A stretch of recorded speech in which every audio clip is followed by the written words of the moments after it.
আমাদের বেশিরভাগ মানুষের রমজান মাস মানে হলো চারটা কাজ। কয়টা কাজ? রোজা রাখা, তারাবি পড়া, ইফতার খাওয়া, সাহরি খাওয়া, বাস শেষ। ঠিক না ঠিক? আমরা অনেক কষ্ট করে আমল করি, ইবাদত করি। অনেক সময় আমাদের কিছু ত্রুটির কারণে, আমাদের কিছু বিচ্যুতির কারণে, কিছু ভুলের কারণে আমাদের কষ্ট করা আমলগুলো বরবাদ হয়ে যায়, নষ্ট হয়ে যায়, সেগুলো আল্লাহর কাছে কবুল হয় না। আমরা অনেকেই আছি যে আমাদের অনেক আমল ইবাদত বন্দেগী করি, যার একটাও আল্লাহর কাছে কবুল হয় না। আজ আমরা এরকম 13 শ্রেণীর হতভাগা মানুষের কথা জানবো, যে মানুষগুলো কোন বদামলের কারণে, কোন ত্রুটির কারণে তার কোনো আমলই কবুল হয় না। আবার অনেকের সুনির্দিষ্ট কোন ত্রুটির কারণে ওই ত্রুটি সংশ্লিষ্ট আমলটা ওইটা আল্লাহর কাছে কবুল হয় না। কারা সেই হতভাগা যাদের সে আমল ইবাদত কষ্ট করে করা নেক আমল সেটা আল্লাহ তাআলার কাছে গ্রহণযোগ্য হয় না? এর মধ্যে সর্বপ্রথম যে শ্রেণীর মানুষের কথা আমরা বলবো তারা হলো কুফর এবং শিরকে যারা লিপ্ত। কিসে লিপ্ত? কুফর এবং শিরকে লিপ্ত। আপনি নিজেকে মুসলমান দাবি করছেন, নামে মুসলমান, অথচ আপনার মধ্যে শিরক আছে, কুফর আছে।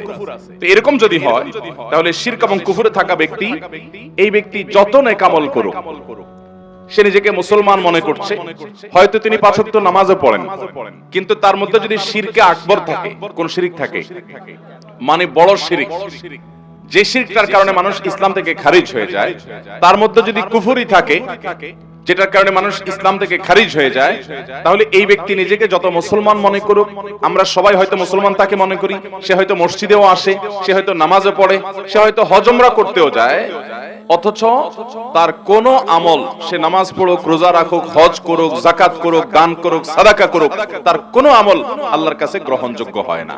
নাম্বার 2, যারা তাকদীরকে অস্বীকার করে। অনেক মানুষ আছে আমাদের সমাজে, দেখবেন আপনি যখন তাকদীরের কথা বলবেন, আপনি যখন ভাগ্যের কথা বলবেন, আপনি যখন আল্লাহর কাজা এবং ফয়সালার কথা বলবেন, যে আল্লাহর হুকুম, আল্লাহর ফয়সালা হয়েছে তাই এমনটি হয়েছে, বা আল্লাহর যা ফয়সালা হবে তাই হবে, এরকম কথা যখন বলেন, অনেক মানুষ আছে দেখবেন এমন মন্তব্য করেন যেন তিনি এই তাকদীর এর কাজা ফয়সালা এগুলোকে মানে না। আরে রাখ তোর তাকদীর, আমারটা আমি দেখব, আমার ভাগ্য আমাকে নির্ধারণ করতে হবে। নিজের ভাগ্য নিজে নির্ধারণ করার ক্ষমতা পৃথিবীতে কারোর আছে? যদি থাকতো তাহলে পৃথিবীতে কোনো মানুষের কোনো বিপদ হতো? অথবা তাকদীরকে যদি কেউ অস্বীকার করে, তো সে ব্যক্তি সম্পর্কে নবী করিম সাল্লাল্লাহু আলাইহি সাল্লাম বলেছেন যে তার কোন প্রকার আমল, সে নফল আমল করুক, ফরজ আমল করুক, শারীরিক আমল করুক, আর আর্থিক ইবাদত করুক, এর কোনটা কবুল হবে না যদি সে তাকদীরকে কি করে? অস্বীকার করে। অতএব আমরা আল্লাহর তাকদীর এবং ফয়সালাকে বিশ্বাস করি কি করি না? আল্লাহর তাকদীর এবং আল্লাহর ইলম, আল্লাহর ফয়সালার বাহিরে পৃথিবীতে একটি পাতাও নড়তে পারে না এবং নড়বেও না। এরপরে 3 নম্বর, যার আমল ইবাদত কবুল হবে না, সে হলো আকুল ওয়ালিদাইন, মা বাবার নাফরমান। এই সম্পর্কে নবী করিম সাল্লাল্লাহু আলাইহি সাল্লামের একটি হাদিস বর্ণিত হয়েছে, যে নবী করিম সাল্লাল্লাহু আলাইহি সাল্লাম কয়েক ব্যক্তি সম্পর্কে বলেছেন যে এই কয়েক শ্রেণীর মানুষ, এদের সালাত কবুল হবে না, এদের নামাজ কবুল হবে না, এদের ইবাদত বন্দেগী কবুল হবে না। এর মধ্যে এক ব্যক্তি হলো মা বাবার নাফরমান।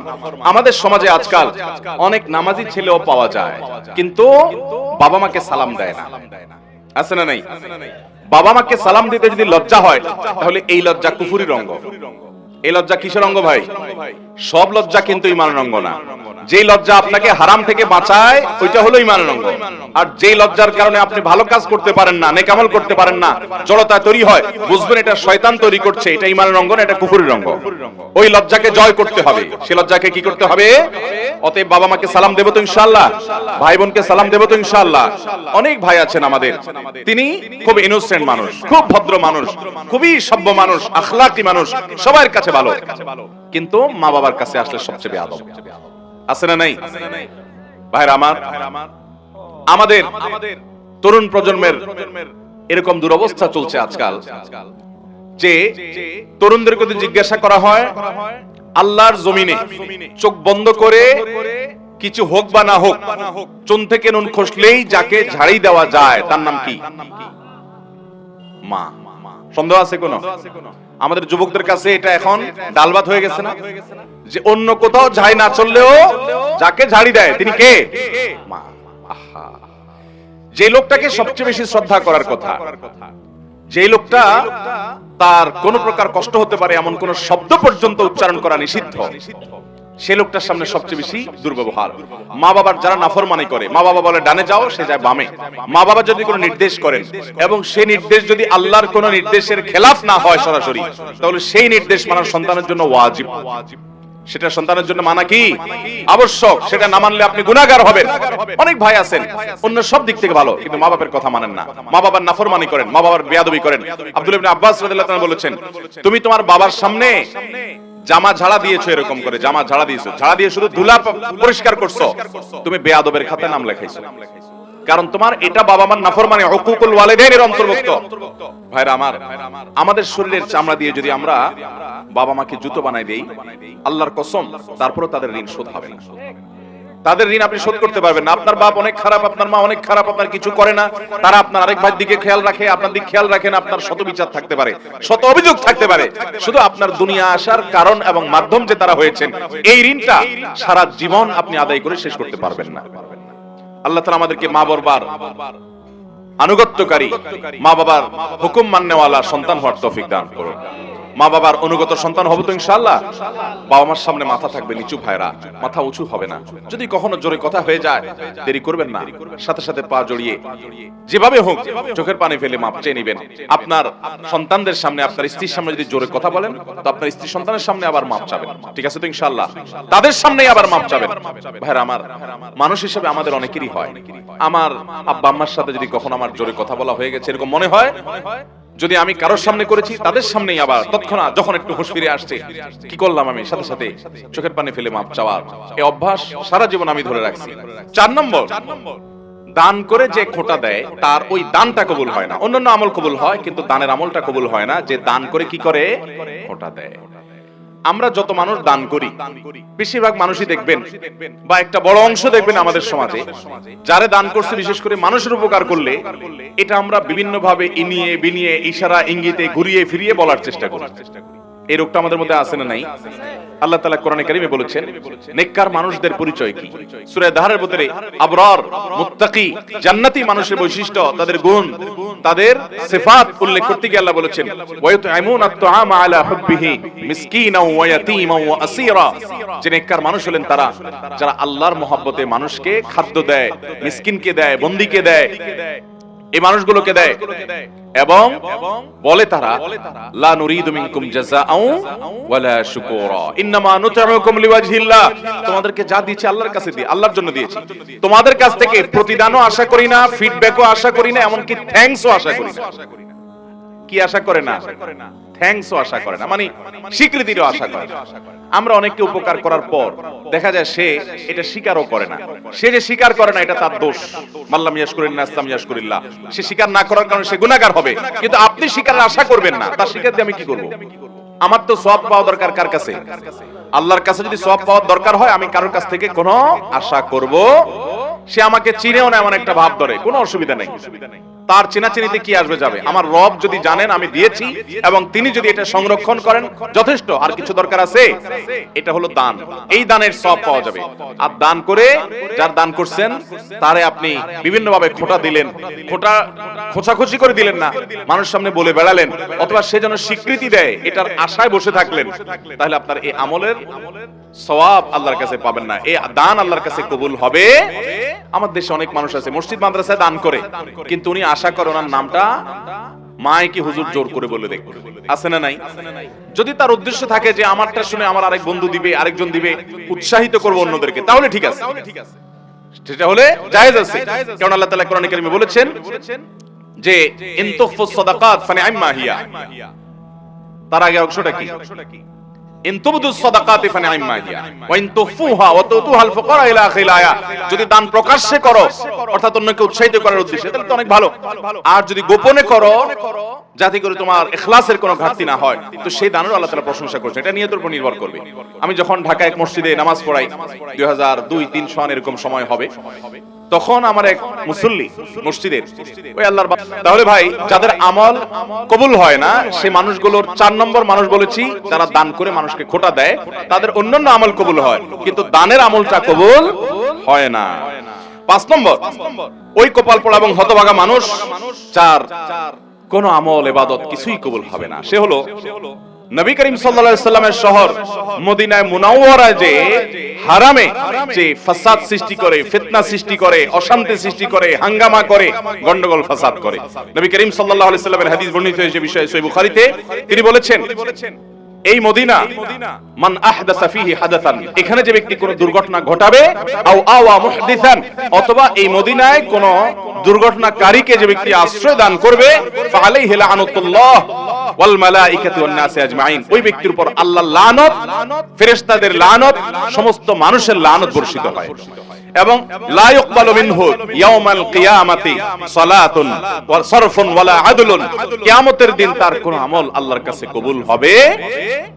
তাহলে 5 নম্বর আমরা পেয়ে গেলাম, যে ব্যক্তি মদিনায় মসজিদে নববীতে বা মসজিদে নববী শুধু নয়, হারামের যে এরিয়া মদিনাতে, এই এরিয়ার মধ্যে যে ব্যক্তি অশান্তি সৃষ্টি করে, ফাসাদ সৃষ্টি করে, এই ব্যক্তির আমল ইবাদত কিছু কবুল হয় না। নাম্বার 6, দুই ভাই আপন তারা যদি নিজেরা ঝগড়া লিপ্ত হয়, গন্ডগোল ফাসাদ মারামারিতে কাটাকাটিতে লিপ্ত হয়, তো এই দুইজনের ইবাদত কবুল হয় না। নবী করিম সাল্লাল্লাহু আলাইহি সাল্লাম বলেছেন, সালাসাতুন লা তুরফাউ সালাতুহুম ফাওকা রুউসিহিম, তিন ব্যক্তি আছে যাদের নামাজ তাদের মাথার উপরে ওঠে না, অর্থাৎ আল্লাহর কাছে পৌঁছে না, কবুল হয় না। কারা? সেই ব্যক্তিগুলো হলো ওই ব্যক্তি, তিন ব্যক্তির কথা নবী সাল্লাল্লাহু আলাইহি সাল্লাম বলেছেন, এর ভিতরে এক ব্যক্তি হলো ওই ব্যক্তি ইখওয়ানে মুতাসারিমান, দুই ভাই যারা নিজেরা গন্ডগোল মারামারিতে লিপ্ত, আপন ভাই মারামারিতে লিপ্ত, অথচ আবার আমল ইবাদত করে, নামাজ কালামও পড়ে, এরকম আছে না নাই? আছে না নাই বলেন? তো এরকম আমল ইবাদত করে কি লাভ হবে? 7 নম্বর, ওই একই হাদিস যেটি ইবনে মাজাহ বর্ণিত হয়েছে যে তিন ব্যক্তির নামাজ তাদের মাথার উপর ওঠে না, তাদের মধ্যে আরেক ব্যক্তির কথা 7 নম্বরে বর্ণিত হয়েছে, সে হলো সেই ইমাম যে ইমাম মানুষের ইমামতি করে অথচ মানুষ তার উপরে যুক্তিসঙ্গত কারণে অসন্তুষ্ট। এরকম অনেক ইমাম আছে না নাই? এখানে বড় ইমামতের ইমামও হতে পারে, ছোট ইমামতের ইমামও হতে পারে। বড় ইমামতের ইমাম মানে রাষ্ট্র শাসক, শাসন করে, কোন অঞ্চলের শাসন করে, যে কোনো পর্যায়ের শাসক। আর ছোট ইমামতের ইমাম মানে হলো ওয়াক্তিয়া নামাজের ইমামতের ইমাম, যে কোনো ইমাম হোক না কেন, তিনি নেতৃত্ব দিচ্ছেন, তিনি মানুষকে নেতা, মানুষের নেতা হয়েছেন, তিনি ইমামতি করছেন, অথচ যারা তার পিছনে অনুসরণ করছেন তারা যুক্তিসঙ্গত কারণে তার উপর অসন্তুষ্ট। অযৌক্তিক কারণে তো বাংলাদেশের সময় উপরেই কম বেশি মুসল্লিরা অসন্তুষ্ট আছে, আছে না নাই? হুজুরদের উপরে শতভাগ সন্তুষ্ট এরকম মুসল্লি, এরকম মসজিদ পাওয়া যাবে না। তাছাড়া হুজুররাও মানুষ শতভাগ সন্তুষ্ট হওয়া সম্ভব না, কিন্তু যৌক্তিক কারণে বেশিরভাগ মুসল্লি বা সব মুসল্লিরাই অসন্তুষ্ট, কিন্তু হুজুরের খুঁটির জোর বেশি, গায়ের জোর বেশি, এই জন্য হুজুরের সরানো যায় না। এরকম কিছু হুজুর আছে না নাই? অথচ ওই হুজুর অনেক নাজায়েজ কাজে লিপ্ত, মানুষ ভয় বলতেও পারে না, কারণ হুজুর বড় বড় পাওয়ার আল্লাহর সাথে হাত রাখে, আছে না নাই? তো এইরকম হুজুর, তাদেরও এই সালাত তাদের মাথার উপরে উঠবে না। 8 নম্বর হলেন ওই নারী, যেই নারী রাত্রি যাপন করেছেন অথচ তার স্বামী তার উপরে যৌক্তিক কারণে অসন্তুষ্ট। অযৌক্তিক কারণে স্বামী অসন্তুষ্ট হলে ওইটার কারণে স্ত্রীর আমল ইবাদত কবুল হবে না, ব্যাপারটা সেরকম নয়। যদি যৌক্তিক কারণে তার স্বামী তার উপরে অসন্তুষ্ট থাকে এবং তিনি ওই অবস্থায় তেলামি করে রাত পার করে দেন, তাহলে এই আল্লাহর বান্দি তার সালাত তার মাথার উপরে উঠবে না। এটাও ইবনে মাজাহর হাদিসে বর্ণিত আছে। তাহলে 8 নম্বর পেলাম সেই নারী, যে নারী রাত্রি যাপন করেছেন অথচ তার স্বামী তার উপরে যৌক্তিক কারণে অসন্তুষ্ট। এরপর তিরমিজির বর্ণিত হাদিসে আমরা জানি 9 নম্বর শ্রেণী মানুষের কথা, যার আমল ইবাদত কবুল হবে না, বিশেষ করে সালাত কবুল হবে না, সে হলো ওই কৃতদাস, যে কৃতদাস সে কোন ন্যায্য বা শরীয়তগ্রাহ্য কারণ ছাড়া যে তার মালিক থেকে ভেগে গেছে। এই ব্যক্তি সম্পর্কে নবী সাল্লাল্লাহু আলাইহি ওয়াসাল্লাম হাদিসে আসছে যে এই ব্যক্তি ফিরে আসা পর্যন্ত হাত্তা ইয়ারজা, তার সালাত, তার ইবাদত আল্লাহর কাছে কবুল হয় না। তার 9 নম্বর হলো যে ব্যক্তি তার মালিক থেকে যৌক্তিক কারণ ছাড়া ভেগে গেছে, তার আমল ইবাদত, তার সালাত কবুল হয় না। এবং 10 নম্বর হলেন ওই নারী, যেই নারী বাসা থেকে বের হয়েছেন সুগন্ধি মেখে। আজকাল আমাদের অনেক মুসলমান মেয়েরা আছেন, আমাদের অনেক মা বোনরা আছেন যে অনেক পারফিউম ব্যবহার করে, অনেক সুগন্ধিযুক্ত প্রসাধনী ব্যবহার করে তার আশপাশের পুরো পরিবেশটাকে মোহিত করে ফেলছে সুগন্ধি দিয়ে, সেটা ব্যবহার করে তিনি বের হচ্ছেন। এই সুগন্ধি যতজনের নাকে যাচ্ছে তারা ফিতনায় পতিত হচ্ছে, তারা কল্পনার জেনায় লিপ্ত হচ্ছে, তারা গুনাহগার হচ্ছে, সমাজ অস্থিতিশীল হচ্ছে, ফাসাদের দিকে যাচ্ছে। এরকম অনেক মা বোন আমাদের আছেন না নাই? এই সমস্ত মা বোনদের সমাজের অনেকে আছেন নামাজও পড়তে যান, এভাবে সুগন্ধি ব্যবহার করে তিনি বাজারে গেলে অন্যান্য কাজ করলে তার পরিণাম কি হবে সেটা তো পরের কথা। আপনি শুধু এটা চিন্তা করুন যে নবী করিম সাল্লাল্লাহু আলাইহি ওয়াসাল্লাম এইরকম সুগন্ধি ব্যবহার করে কোন নারী যদি মসজিদে পর্যন্ত যায়, তার সম্পর্কে পর্যন্ত নবী সাল্লাল্লাহু আলাইহি ওয়াসাল্লাম বলেছেন যে তার সালাত কবুল হবে না। তিনি মসজিদে গিয়ে নামাজ পড়লে সে নামাজ কবুল হবে না যতক্ষণ পর্যন্ত বাসায় ফিরে এসে গোসল করে তার শরীরের সেই সুগন্ধি ধুয়ে মুছে পরিষ্কার করে নামাজ আদায় না করবেন। 11 নম্বর, ওই ব্যক্তি যে ব্যক্তি দান করে কিন্তু সে দানটা হারাম টাকা থেকে দান করে। এরকম লোক আমাদের দেশে আছে না নাই? অভাব না। মসজিদ মাদ্রাসা ওয়াজ মাহফিলে টাকা দেনওয়ালা মানুষ হারাম টাকা যারা উপার্জন করে, এদের টাকাগুলো যদি নেওয়া বন্ধ করতো তাহলে মাহফিলগুলোর এত আলো ঝলমলো লাইটও থাকতো না। মসজিদ মাদ্রাসা ওয়াজ মাহফিল আমরা যারা করি, এর পরিচালনার সাথে যারা জড়িত, এদের মধ্যে খুব অল্প সংখ্যক মানুষ আছে যে ইসলামটাকে ভালো করে বুঝছে, যার কারণে না বুঝার কারণে তারা মসজিদটাকে চকচকা ফকফকা করার জন্য যে টাকা দেয় হুমড়ি খেয়ে নেয়। অথচ আপনারা যারা মক্কায় গেছেন তারা জানেন, আর ইউটিউবের মাধ্যমে বিভিন্ন ভিডিওর মাধ্যমে আপনারা যারা দেখেছেন তারাও জানেন যে মক্কা মসজিদে হারামের পাশে বুক পরিমাণ একটা ওয়াল দিয়ে রাউন্ড দেওয়া আছে। খেয়াল করছেন কখনো? এটাকে বলা হয় হাতিমে কাবা। এটা কাবার এরিয়া। ইব্রাহিম আলাইহিস সালাম যে কাবা পুনর্নির্মাণ করেছিলেন, এই জায়গাটা কাবার ভিতরে ছিল। এই যে কালো গিলাপে মোড়ানো আল্লাহর ঘর মসজিদ, এটার মধ্যে ওইটাও ছিল। কিন্তু নবী করিম সাল্লাল্লাহু আলাইহি সাল্লামের দাদা আব্দুল মুত্তালিব, নবী সাল্লাল্লাহু আলাইহি সাল্লাম যখন ছোট ছিলেন তখন উনি এই কাবা যখন ভেঙে পড়ে পুরান হয়ে গেছে, তখন এটার ভবনকে সংস্কার করে পুনর্নির্মাণ করার উদ্যোগ নিলেন উনি একা না, কুরাইশের সব নেতারা মিলে। এটা যখন উদ্যোগ নেওয়া হলো, তারা ঘোষণা দিলেন, দেখেন তারা মুশরিক ছিলেন কিন্তু তাদের চিন্তা চেতনা কত শুদ্ধ ছিল এই ক্ষেত্রে যে তারাও এটা বুঝতেন যে আল্লাহর ঘরে হারাম টাকা ঢুকানো উচিত না। এইজন্য তারা ঘোষণা দিলেন, আমরা এই বাইতুল্লাহ পুনর্নির্মাণ করব, এটার জন্য ফান্ড কালেকশন করছি, যারা যা পারেন টাকা দেন, কিন্তু যে হারাম টাকা উপার্জন করেন তার টাকা আমরা নেব না। সমাজে কে হালাল টাকা উপার্জন করে, কে হারাম টাকা উপার্জন করে, সমাজের লোকজন কম বেশি জানে কি জানে না? হালাল টাকা সব যুগে বেশি থাকে না, হারাম বেশি থাকে? তো হারাম বেশি থাকে, সেজন্য হারাম টাকা নেই নাই, আর যেহেতু নেই নাই অতএব টাকার অভাব দেখা দিছে। তখন এই বাইতুল্লাহ নির্মাণের সময় নবী করিম সাল্লাল্লাহু আলাইহি সাল্লামের শৈশবে তার দাদা আব্দুল মুত্তালিব সহ অন্যদের নেতৃত্বে যখন এটা হয়েছে, তখন এই কাবা টাকার অভাবে এই হাতিম, যেটাকে এখন দেখেন ওয়াল বুক পরিমাণ ওয়াল ঘেরাও দেওয়া আছে, এই অংশটাকে কাবার ভিতরে বিল্ডিং করার টাকা ছিল না। সেই অভাবে এটাকে বারান্দার মতো বাইর করে রাখছে। আজও পর্যন্ত সেটা সেভাবে আছে। এখন টাকার অভাব নাই, কিন্তু ওইটাতে আর কেউ হাত দেয় নাই। সেটা যেন আমাদের শিক্ষা দেয় যে আমরা আল্লাহর ঘরে ধর্মীয় কাজে, ভালো কাজে হারাম করদের হারাম টাকা না নেই। চেষ্টা করবো তো ইনশাআল্লাহ। এটা হলো 11 নম্বর। 12 নম্বর হলো ওই মুসল্লি, ওই নামাজি, যে নামাজি ব্যক্তি নামাজ পড়ে পবিত্রতা ঠিক ঠিকানা নাই, পবিত্রতা ঠিক মতো করে না, সুন্দরভাবে করে না। বিশেষ করে শীতের সময় আসলে দেখবেন আমাদের অনেক ভাই আছেন নামাজের জন্য ওযু করেন, কিন্তু ওযু এত তাড়াহুড়ো করে করেন যে কোনর এখানে শুকনা থাকে, গোড়ালির ওখানে শুকনা থাকে, আঙ্গুলের চিপায় শুকনা থাকে, কানের লতির এখানে শুকনা থাকে। আসেনি নাই? নবী করিম সাল্লাল্লাহু আলাইহি সাল্লাম বলেছেন, ওয়াইলুল লিল আকাবি মিনান নার, তোমাদের পায়ের গিরা গোড়ালি এগুলোকে জাহান্নামের আগুন থেকে বাঁচাও। তার মানে কি? ভালো করে ডলে ডলে ধুয়ে তারপরে ওযুকে পূর্ণাঙ্গ করো।